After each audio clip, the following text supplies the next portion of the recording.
guess live in Edmonton, Alberta. And today I'm joined by a very, very special guest, a good friend, and apparently, according to the guy last night at the bar, my twin, Laine Foxton here. He's going to be helping us out and co-hosting the episode. Laine, how's it going, buddy? Good, man. It's awesome to have you here. You made the trip out to Edmonton all the way from Ontario. It's awesome. And yeah, I guess without further ado, coming off a fresh win at Samurai MMA, Craig Shintani, my brother, my longtime training partner. What's up, man? How you doing? I'm great. Thanks for having me, guys. It's exciting to be here. Awesome. So just so people can kind of get familiar with you, Craig, if you don't mind, take us through kind of full circle from post-secondary, that transition period of your life, to now, and then we can kind of go back through it, if you don't mind. Man, it's not very exciting. It's, opened up a gym pretty quick after high school, a couple years after. Gym we were at wasn't doing too hot, so we decided to open up our own thing, kept fighting, kept training, ran the gym, and it's grown into where we are now, which is exciting, and it's a good time, simple but good.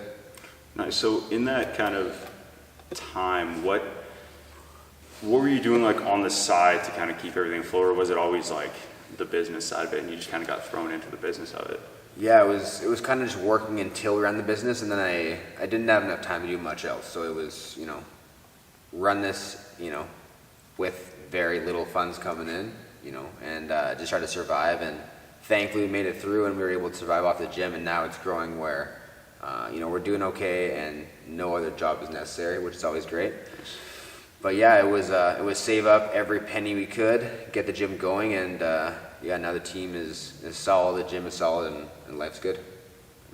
Interesting. Do you have for that time frame, do you have kind of, looking back on it now, any strategies that you would change or things you would do different now, knowing?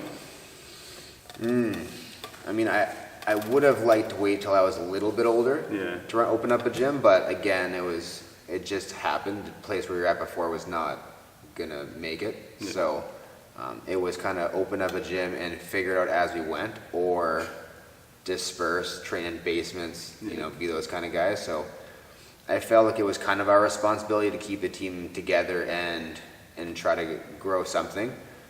But yeah, if I had a gym that was stable, I would have definitely waited a bit longer, saved up more money, not been so poor for a while there. But it worked out. Yeah, so nice. That's fine.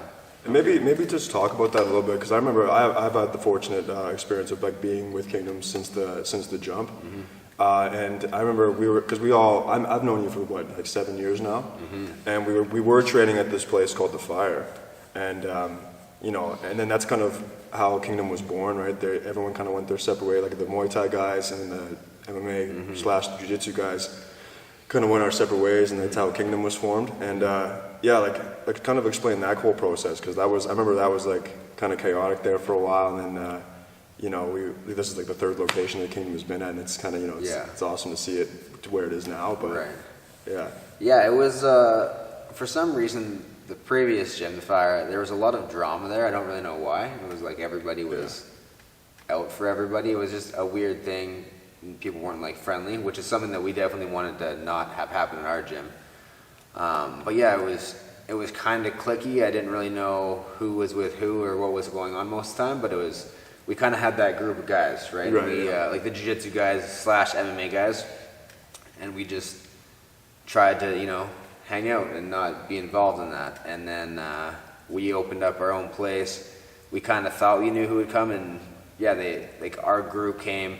There was another gym opened up, and they all went there, the Muay Thai guys. Yeah. So they all went there, and it was fine when we all had our own gym, but it was definitely two teams pretty quick, right? Mm-hmm. But yeah, no, and it's been awesome to see the trajectory of where Kingdom has came, right?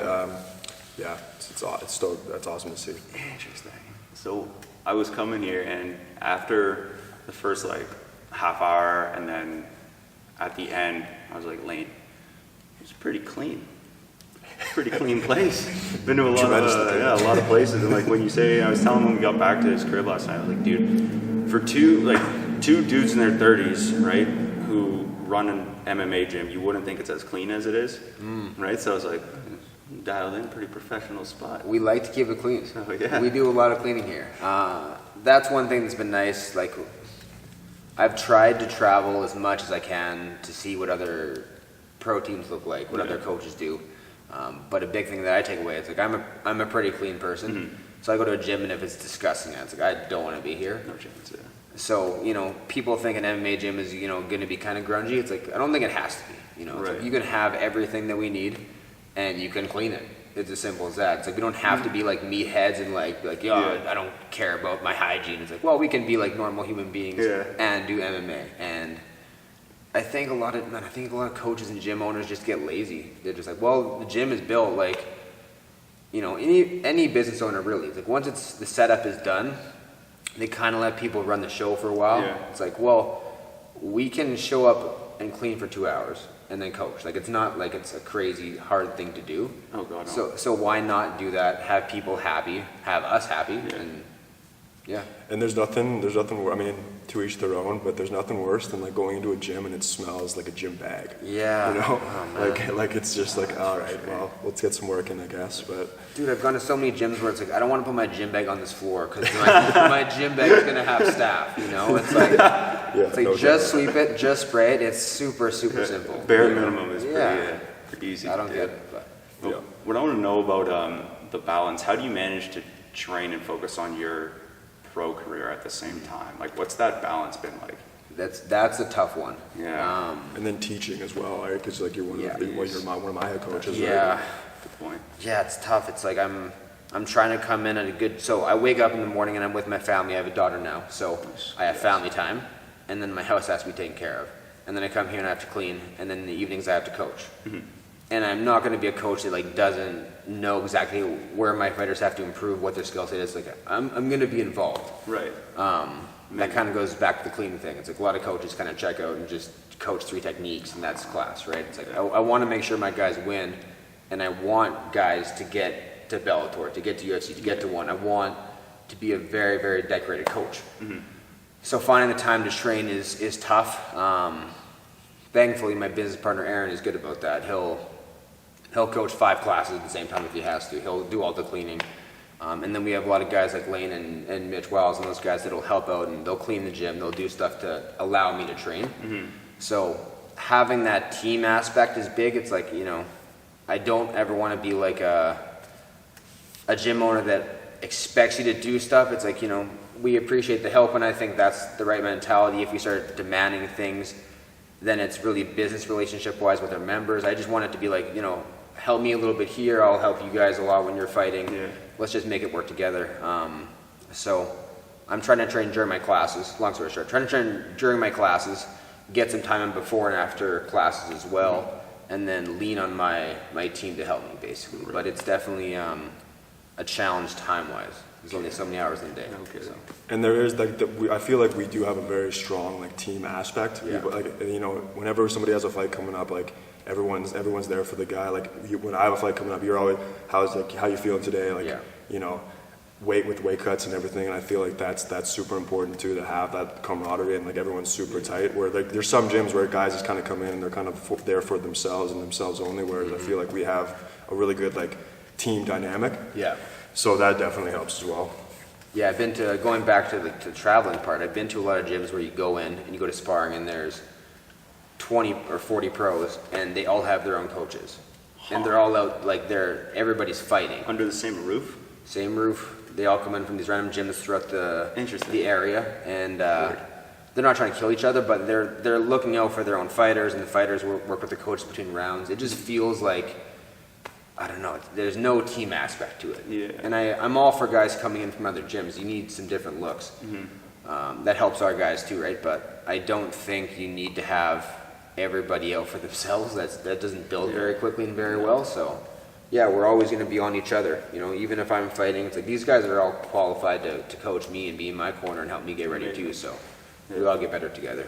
That's amazing. Absolutely. Yeah, there's we were talking about that actually. I think it was on the way up where we were talking about different people like plateauing in training. Where like if I'm always training with the same 8 guys, my rounds are gonna be very different. So I was coming here and all the rounds were completely different than what I'm used to. which is amazing, right? Because like it keeps you wanting like more of it, right? Because you get to see like, ooh, they got me with this, but I got them with that. But ooh, they're really good at this, so I either got to work on it, or they're just that much better at that, Right. So it's interesting to see that kind of dynamic take place. But what I want to know is, of all the gyms you've traveled to and gone to and from and like opened up and seen, what is something that has stuck with you that's been like a really good experience lesson that you've taken away to apply here? And then what's something that you're like, we're never going to do this? Oh man, that's a tough one. There's a lot of takeaways. I think the team thing is the biggest one. Yeah. You know, it's like, let's say I was lazy and I didn't clean. It's like, well, somebody might just come in and clean for me. You know, 100%. What if I didn't coach? Like, well, these guys might step up, but it's like we need the entire gym to want to be a part of a team, or else people start getting hurt in training. People start not showing up for training. People don't like it. The whole thing falls apart. You need everybody to be selfless, and then we get better. That's a big thing. So it's like going to those gyms where there is no team aspect. I think guys from those gyms can get very good. Don't get me wrong, but if there's no team, they say, well, you know, I've outgrown this gym. I'm out of here. And then they leave, and then the gym falls apart. Yeah. Or they hurt everybody else, and then the team falls apart. It's like you need guys looking out for each other, and then we all get better. You just can't do it on your own, basically. Right. Yeah. So how many MMA fights have you had? 14. And congrats on a major win. Yeah. That was awesome. That was so like what was that, a week ago now? Yeah, last Yeah. Friday. Thanks, dude. In Montreal, Samurai MMA, yeah, first round. Was it standing rear naked? Yeah. Yeah, I guess you call call it it that? side naked. Side That's what they're naked, calling it, okay. Yeah, it was. Nice. It's something I do in training. Something that I can confirm. my coach Aaron says to never do. So I'm glad I landed it because it's like, Yeah. well, I'm right and you're wrong. So who's the coach? But yeah, everything worked out that night. It was nice. I didn't get hit. The guy was a black belt in Faraza hobby, so no slouch. Couldn't ask for anything better, really. Yeah. What was it? Because was that your first time traveling for like outside of the province kind of thing, or One of the Or yeah, like- it hasn't been too many times. I went to Yellowknife once, and I went to Vancouver once. So Right. third time. Right. This was definitely the furthest though. Yeah. what was that experience like? Because it's like you're going into and they don't like they don't bring guys to that side of the Yeah. to win, right? Yeah. Yeah. Yeah, they definitely. I mean, it's Quebec. Yeah. They weren't very friendly to me. Like the promotion was great. Yeah. Everybody else in the city didn't like me. I'm pretty sure. But I don't think I was brought in to win. Yeah, I think you're right there. Yeah. But it was just quiet. I expected it to be a pretty hostile environment. It was just really, really quiet everywhere I went. Like people just didn't really talk to me. Nobody spoke English, even though Right. they might have. Even though they Even might though have. they might- I was like, there's no way. I'm that's- pretty confident most people speak English, but not to me.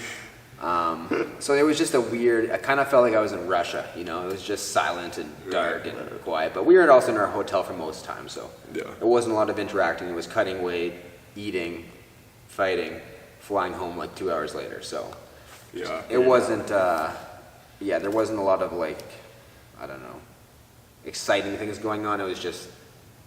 A good experience Yeah. though, right? Nonetheless. Yeah, it was solid. It was, I mean, again, you can't ask for a better result for the fight. It would have been nice to see Montreal a little bit more, but maybe next time I'll fly out later, fly in earlier. It's overrated. Yeah, It's overrated. Anyway. Is it? Yeah. Yeah, it's like Paris. Montreal but- fans are gonna be Yeah. pissed. dude, I hated Paris. Yeah? Dude, that I didn't like it I'll either. never go back to Paris. There's so many rats. Like other than the sea, not Dude, the there's, sea. Really? there's eh? garbage everywhere. There's graffiti everywhere. It's disgusting. It's like thick traffic. It just smells like, man, exhaust and cigarettes and garbage. Yeah. Everywhere you go. It's Ugh. yeah, it's a lot. Like it was, I don't know if this is recent, but I think it was 2000, or it was before the pandemic happened, where Paris was the most traveled to tourist That's destination. because they have a in the big world. airport there. Yeah, it's They all transfer out of humongous. Paris for sure. Nobody's staying. nobody says they go through. Oh man. Everybody from Paris that watches the show is going to hate us now. Yeah, no I doubt. got my 6 fans in Big Paris, but fan base there. geez, yeah, there's what I want to know is your first fight's your most recent one, right? what was the difference in the nerves leading up from the first one to the most recent? My very first one to my most recent? Yeah. Oh. So my very first fight, I had done like maybe 10 MMA classes, and then I fought. So I was like a street fighter.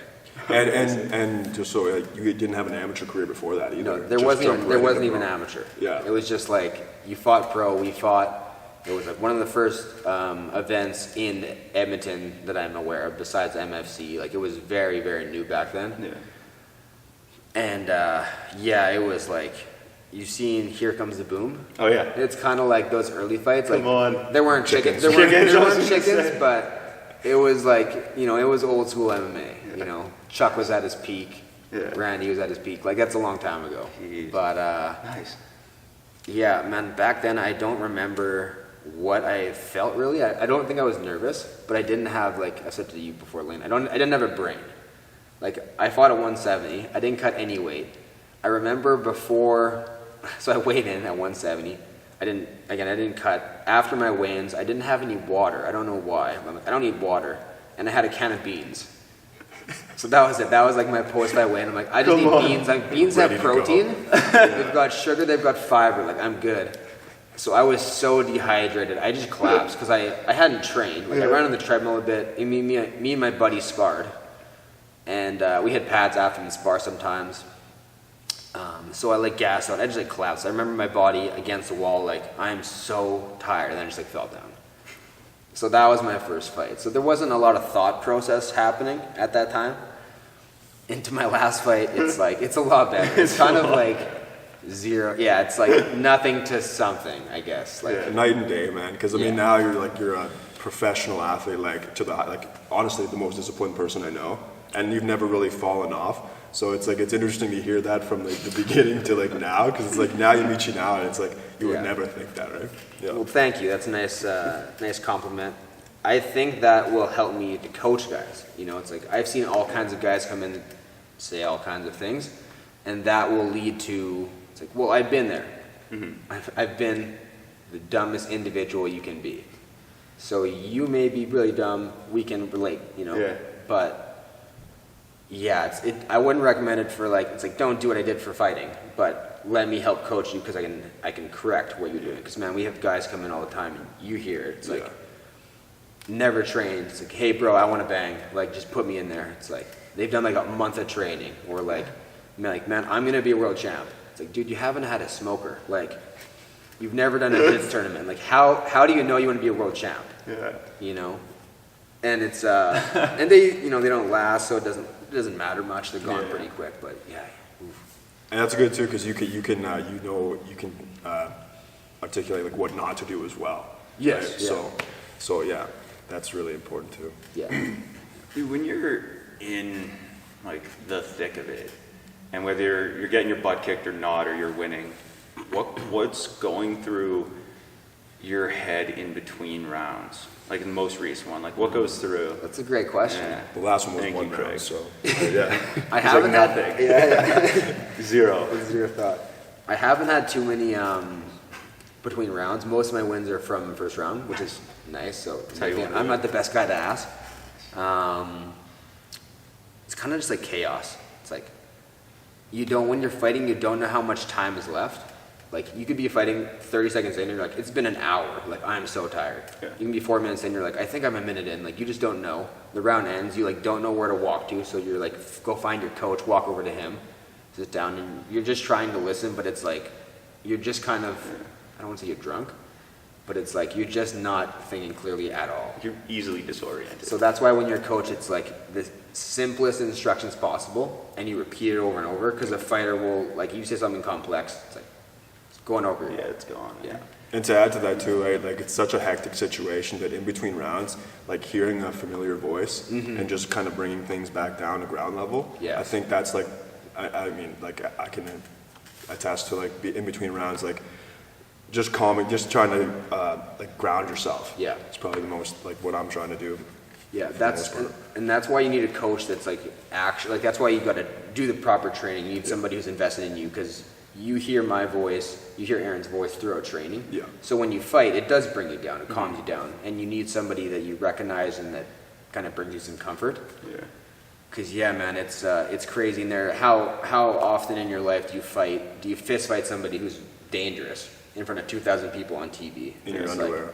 In your underwear, yeah. Yeah. Like Essentially. most people, you get in a street fight against somebody who's never thrown a punch, and you have your coats on and nobody's there, and like even silly. that is like you finish and your adrenaline is crazy for the whole night. So imagine in a fight, it's just Yeah. Just trying to control the chaos, right? Yeah. yes, Yeah. yes. That's a good way of looking at it. So that psychological part, and we were talking about this yesterday, and I think you know where I'm going with this, because it threw me off, because you didn't put the timer on for rounds yesterday, and that was messing with my head.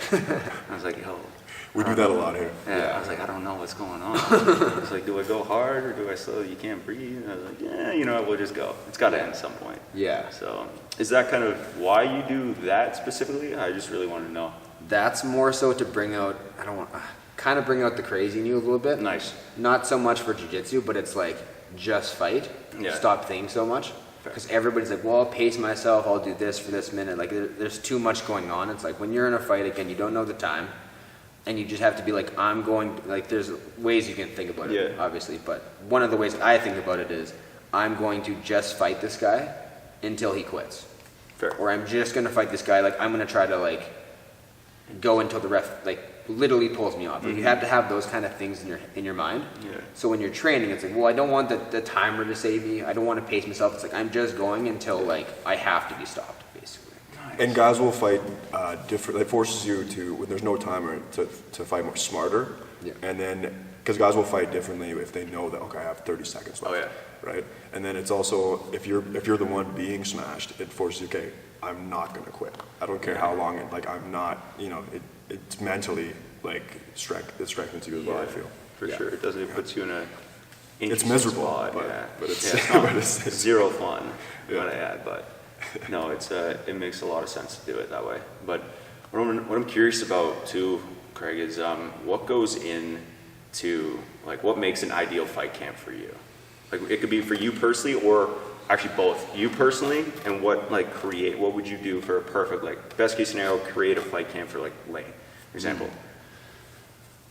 I mean, you have to tailor it a little bit based on the fighter. Yeah. Some guys are really mentally strong, some not quite as much. Some guys need confidence. Some guys need to be broken down and know that they can overcome. Like, it depends on the person. Interesting. A guy like Laine is very hard to break. Yeah. And Laine likes to work hard, and I think he feels better when he's had a really grinding, hard training camp with good cardio. Yeah. If he didn't put in the work, like just the sessions and the hours, I don't think he'd feel as good. So for a guy like Laine, it's like, well, we're gonna Shark Tank you. You're gonna grind, and you'll naturally beat most of the guys you train with, right? But we need to make it like as fight style as we can. Mm-hmm. Other guys, they grind for a month and like their bodies just break, or they break. So maybe it's a little more pad based and it's a little like prettier. Technique stuff. It depends on the person. I'm more like Laine. I like to have like a grinding camp where I'm knowing that my cardio was pushed. I burn my lungs up. My heart rate is low. Like I'm looking lean. Like you need to look it and feel it to me. Mm-hmm. If I have a pretty camp where I haven't been punched, I haven't been dragged around a little bit, it's like, well, what happens in a fight? It's like, I want to go through everything in training. Right. You almost don't feel as confident in those situations, like in the chaos of it, as you will. Yeah. Also, I don't know if you have this, but I have like a minimum amount. Like if I'm in camp, there's like a minimum amount of hours I need to put in at the end of the week to feel like I got the most out of that week. Yeah. And I think for me, it's like I need, I don't know, 15 hours or something by the end of the 7 days, whatever it is. Yeah. Yeah. And then I feel like, okay, like that's a solid week. Yeah. Yeah. I think 15 is a good number. Yeah. And I know there are guys, man, I don't get how they do it, because there are guys that put in under 10. Like I'm okay, I can still fight. It's like, but do you believe in yourself? Yeah. Like, you got to know you're in bad shape. You got to know you haven't grappled or whatever. Yeah. Like where are you getting this confidence from? Yeah. Yeah. Yeah, that's a weird one. I've always been wondering that, like the mindset of people when you create, because you're tailor making something for them, right? To get into, like you said, like this crazy adrenaline type. You're fighting for your life, right? At the end of the day, and I've never been in a pro fight, obviously. Done a lot of jiu-jitsu matches and stuff, and tournaments and stuff, and then, the odd fun street fight, as I'm sure we all have, but yeah, otherwise, no. So I can't attest to a fight camp, but creating that experience for somebody, I've always wondered, like, I guess you build the confidence to them, or is like repping out skills to make them feel good, but then what goes into the planning of like who their opponent is? Or does that not matter at the beginning stages, and it's only like when you get to a point of... It would definitely depend on the level, right? Like, Yeah, it's like, for example, one of our guys is fighting fairly soon, and we don't know much about his opponent. So let's say that happens. We don't have any film on their guys. It happens when they're amateur, newer pros. There's not much background. So in that kind of a scenario, we just game plan for everything. But if Laine's fighting a guy who's, for example, 4-1, and we have 4 fights we can watch on the guy. So, but we know what this guy's good at, what he's bad at. It's not going to completely change our game, but we'll put you in those scenarios that he might put you in, and then we'll work on your offense as well. So it's a mixture, offense and defense. Oh, okay, that's how you do it. But yeah, it's different for everybody, basically. Nice. And I think that's something that a lot of like younger fighters, because gym I train at, there's a lot of younger guys kind of getting going and seeing kind of the different pieces that they put together. And I think it's all like a group thing. Like it's train all, like there's like 4 or 5 of them. It's like, okay, they're training a certain way for a certain situation. It seems to be working out, which is cool. But I think at what point in somebody's career do you switch it? Is it just like you just said, like the experience of like the other guy, or like now that like you're a pro, you can get into, okay, we kind of stage it a different way, or is it all just, it's all just pretty much the same? I think you have to look at everybody's body type, their skill set, and you have to build up their offense. Yeah. So it's like Laine has his own game. We're going to build Laine's game up while we also put some time into what his opponent might try to do. So it's not just offense, not just defense, but we have to always build his offense. Right. Because every opponent's going to be different, and we want to get to the point where no matter who he fights, his offense just smashes whatever they do. That's Nice. the idea. You see a guy like Habib, it's like, I'm sure he reps out what guys will try to do to him, but most of his training at this point, or at the point when he was a world champ, was he's just doing his offense, because nobody could even touch it. And now his offense is so good, everybody he fights is focusing so much on what he's going to do to them. And it takes So now they're doing all their defense. So you do want to get your offense really high, and let everybody worry about you. But you can't deny or ignore everybody else at the same time, especially when your game isn't like super high level yet. Yeah, it's not a Khabib one. and a lot of like getting better is not done in fight camp, right? Because you're only going to get so much better in fight camp. Like it's when you don't have a fight coming up that you get better, and then when you have, you say you sign a contract to fight in 8 weeks. Then you're just sharpening those tools that you already had. You're not necessarily adding anything to your game. You're just getting your, like, whatever offense you already have, you're making sure that's dialed in, and then you're kind of doing fight-specific things for whoever you're fighting. Yeah, get sharp and lose weight. Yeah. Get your cardio up. It's like 3 things really. Yeah. But yeah, so many guys, especially like the earlier days going back, it's like so many guys, it was fight camp, they're taking time off. It's like, you want to be a high-level fighter, you have to get a solid skill set. That takes a long time. Yeah. To pick up a couple of things and actually make it part of your game, it's like 4 or 6 months of like drills over and over. So you can't expect to get good 6 months out of the year, 4 months out of the year. 100%, yeah.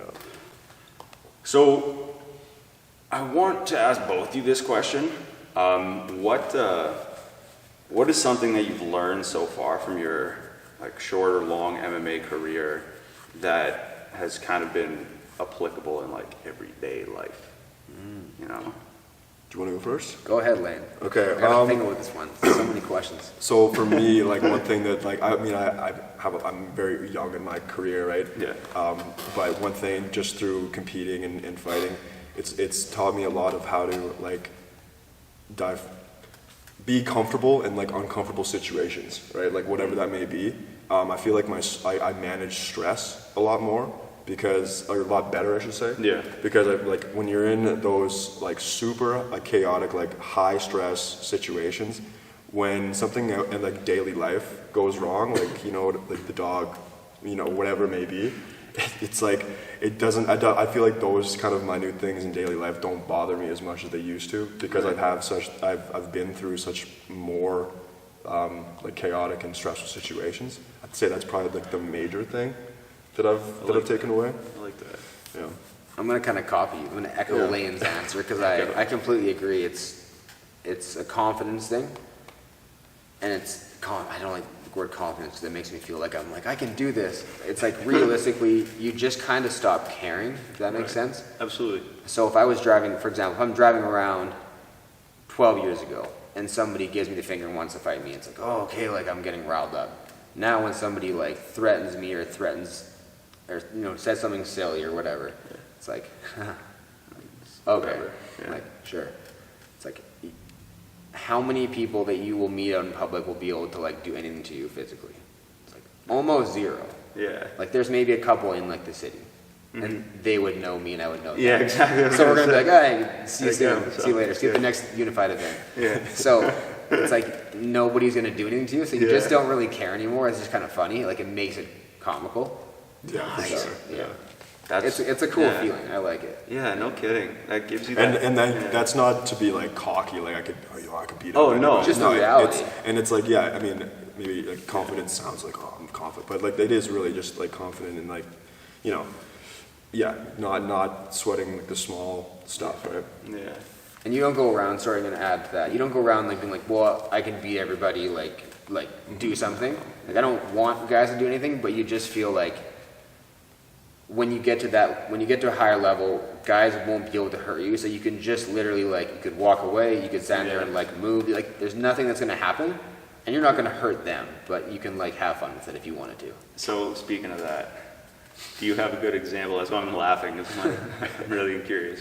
'Cause I know you might have a great answer, but how have you had a scenario like that where, like recently, if you care to speak about it, right? You don't have to, but that somebody's like you've had to defuse a situation, we'll call it. Like, what's the best one you could think of? It doesn't have to be most recent, but Nothing Curious. too crazy. I would say like every second or third day I drive to work, somebody wants to fight me.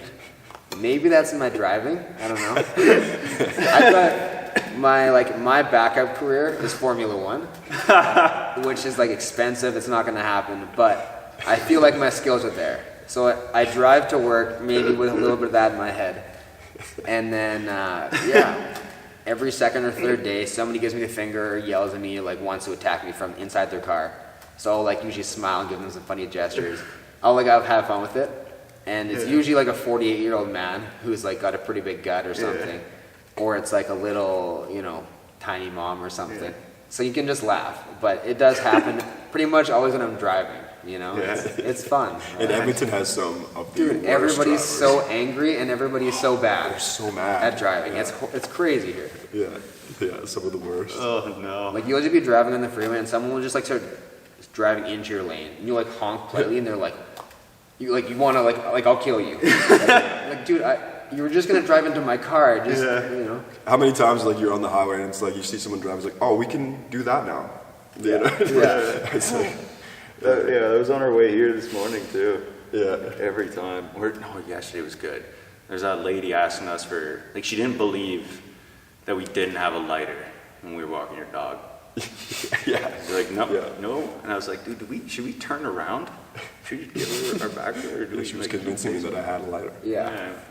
Maybe I have one. Let me check here. Yeah, that was a little situation like that. But because I get into this conversation pretty much every time I see my good buddy Pat, and he's like, we talk about that where that's the end of all situations. Like if we're talking shit, it's like it doesn't end with like, I mean, if we're all talking shit, I would make a joke and somebody would be like, all right, you got me, But because there's like, it's fun. But if somebody's like, you go back and forth or like they comment rude stuff online and like social media has now made it okay to say whatever you want to anybody.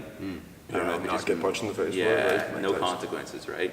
Yeah. So what do people like not understand?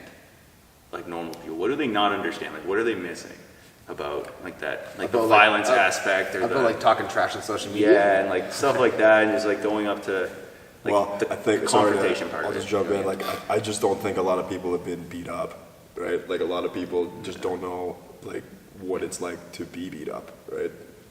Or have never been in a physical altercation in their life, and they have this convoluted idea of what they would do in that situation that is just ludicrous, right? Like, it's like, I think it would be good and beneficial for everybody to train, Yeah, just so you see what's out there. You don't have to like go spar. It's like go grapple with somebody who's trained for a while, and you will stop talking trash because you'll realize how incredibly not capable you are at defending yourself or anybody you love. That's a reality. It's like most people would die so quick against a fighter. Like they have no idea. So it could be a punch in the face, could come grapple, but it's like you do need to realize where you're at on like the it's and sorry, just going back to the trash talk. I think on the other side, everybody gets so like upset about a trash talk.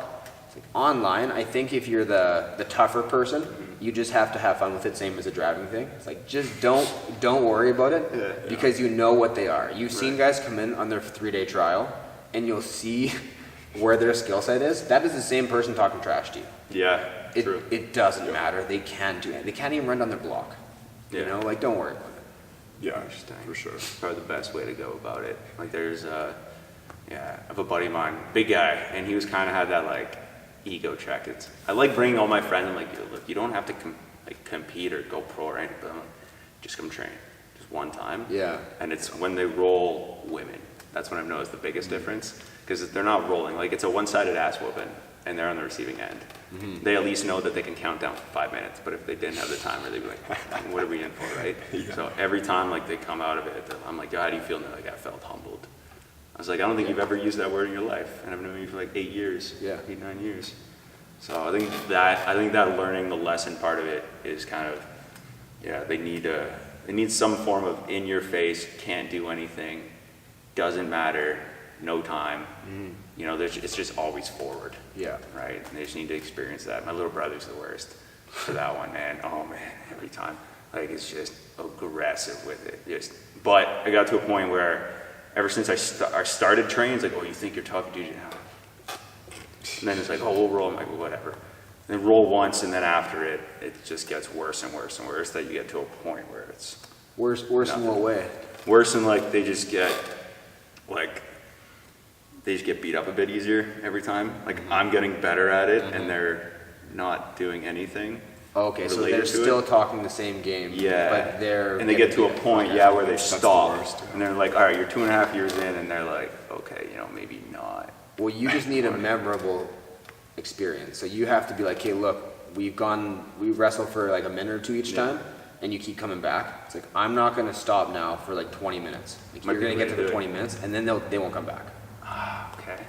I apologize to your brother. That's a good point. No. But it's good for everybody. You just need that experience, and maybe he'll come train after. Like, you know what, that sucked. That was the worst experience. And maybe he'll be a gangster soon, But 20 minutes, it'll stop. That's the way to do it, eh? Jeez, that's a good way to go. It's a good way to go about it for sure. So, what I'm curious about, as we can almost wrap it up, and you got a time limit on you. What is something, like what's kind of, this could be related to fighting or anything else or business, but what's something that somebody told you when you were younger that's kind of like, it could be a quote or a wisdom, whatever, or like a lesson that you learned when you were younger that's kind of stayed true to today? Laine, do you have one? Let me think about this. So something that somebody told me that's still like, I guess nothing that jumps out to me right away, but I just remember like a hard work ethic was always like, my family always instilled that in me like from day one. So like, just not like, don't complain so much and like be grateful for what you have and work hard. Like I feel like a strong work ethic and like the ability to take constructive criticism and just show up and work hard is something that this generation is kind of lacking. And I think that a strong work ethic is extremely important, something that I was always taught and something that I still hold true to today. Nice. I like that. Yeah. It's pretty good, right? That's great. That's really good, yeah. I'm like, same idea. I don't have a specific, quote or something in mind that somebody said to me. Just like I remember being raised a certain way and being around people that lived a certain way, and it was just to not be afraid of anybody. Nice. And a friend of mine, his name is Steve Beaumont, he was a good role model for that. Like, he'll fight 4 guys at the same time, and I remember him going to the gym to get a pump, going to the bar, and then fighting. Like, he was a gangster and a beauty, or he is. Amazing. he's settled down with a family now, but man, just watching guys like that, it's like my brother, like all of these older guys that were just like, don't be a pussy. Yeah. Don't run away. Don't back up. Like stand there, stand your ground. It's like that matters in fighting, 100%. and that matters in life. It's like as soon as you flinch, it's like you're dead. You know, you can't be timid. Yeah. And yeah, I don't think you have to be like puffing your chest out, but it's like somebody like, you know, does something to you. It's like you can't just run away. You can't just turn around. You got to like stand there and be a man and take it. Yeah, that's a huge, like, I like what you said, Laine, about the generational, like, there's friends of mine, or guys I know, just like a year or two younger, and it's gone. Right. And then there's guys 2 years older, or like a year older, or it's just like the complete opposite. Dude, wait till you're 10 years, like wait to see high school when you're 30. Oh, no. Oh man. Oh, I'm It's, not looking forward to that. Yeah. Yeah. I think it's just gonna get worse too, eh? Oh yeah. Hopefully not. I like to think, like, I like to, you know, yeah, think that it would get better, but you know, it's not looking like that. Yeah, and hope for the best on that one. It's a comfortable world, right? Yeah. It's like, why do anything that is uncomfortable now? Can't fail anything, you know. Yeah, and I was telling Laine, I was like, it was one who's in the Lone Survivor speech, but he goes like, it's like anything worth doing is worth overdoing, because then like he's like moderation for cowards, and I'm like, you're God. on to something, my dude. You know, it allows you to kind of, that comfortability doesn't help you grow. Like we were put on the earth to grow, to learn, connect. Yeah. Right. You can't do any of that. Just Where would we relax. be if we had stopped throughout history every time we were uncomfortable? We'd be Oh nowhere. my God. None of us would be here. We'd be no. We wouldn't be in this place. Wouldn't be in front of the camp. Nothing. Kingdom MMA wouldn't be here. Yeah, exactly. Right. Yeah, 100%. We wouldn't have this technology. You know everything. Yeah. It's hard work. We have to all have it. For sure. So, do you have any kind of conclusive message or anything you want to say or Thanks for advice you having want me. to pass along? This is fun. Dude, I'm glad. Whenever you're in town, call me. Yeah, I will for sure. Appreciate it. Not really. Don't be soft. Work hard. Train MMA. That's Grapple it. for 20 minutes. That's pretty much all I got for you. Absolutely. That's 20 minutes. that's golden. Yeah. Right on. Well, gentlemen, Craig, I really appreciate your time. I really do. I appreciate Thanks, you brother. Yeah, I really appreciate allowing that. me in the facility and kicking my ass. Yeah. That was a good Really rule. appreciate No, it. nobody got beat up there. I mean, eye of the beholder, right? So, no, I appreciate it a lot. It was a very, very clean, nice facility you allowed me in. And yeah, and just thank you very much. I'm really grateful. So, Anytime. Appreciate thank it. you. Thank you so much.